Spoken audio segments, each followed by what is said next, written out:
Adliyani ko'rib quvonib ketdim-da. Shularda ko'p yordami tegdi-da bizga. Buzgandan keyin hokimiyatlarga bordim. Bitta uyda yotdik, bitta uyda keyin bir 7 oy kvartiraga ham chiqib ketdik, ilojimiz bo'lmadi. 287 million pul chiqardilar mana. 2011-yil snosga tushdi. Yashash hamma uylarimiz.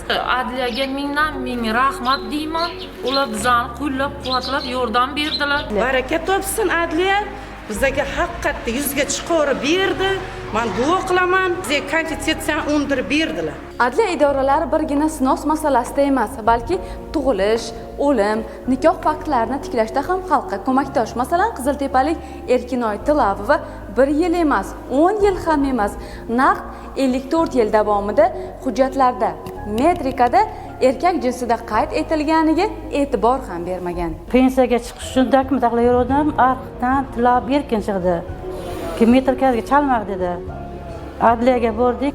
Adliya esa murojaatni sud tartibida ko'rib chiqib, ijobiy hal etib, fuqaroga yuridik faktni tiklab berdi. Ya'ni Erkin Tilavov nomiga olingan hujjat Erkinoy Tilavova nomiga o'zgartirildi.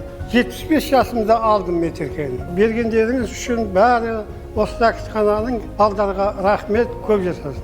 Baribir hujjat qadriga yetish kerak. Bu fuqaro bo'lishda o'zi bilmaydi. Tushunasizmi, Mahmudim? Portret qilib qo'yaman. Adliya bugun turli soha vakillari uchun huquqiy qalqondir.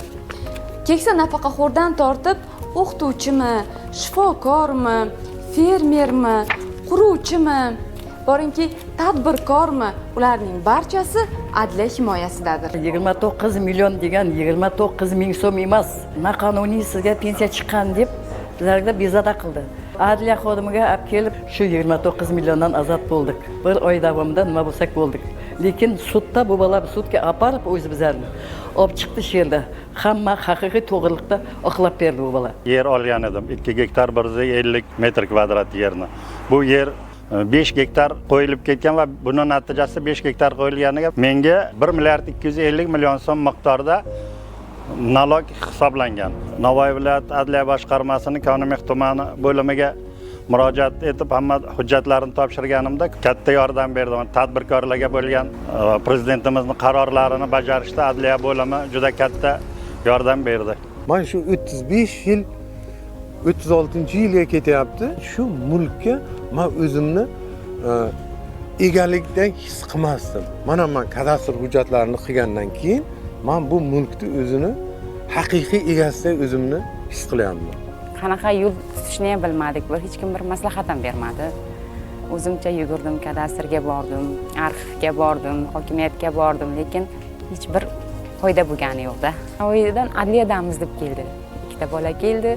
Opa, sizni uyingiz hujjat bo'lyapti dedi, qarorda yaqinda olasiz dedi. Men tashlab ham bermay uyimgacha olib kelib berdi.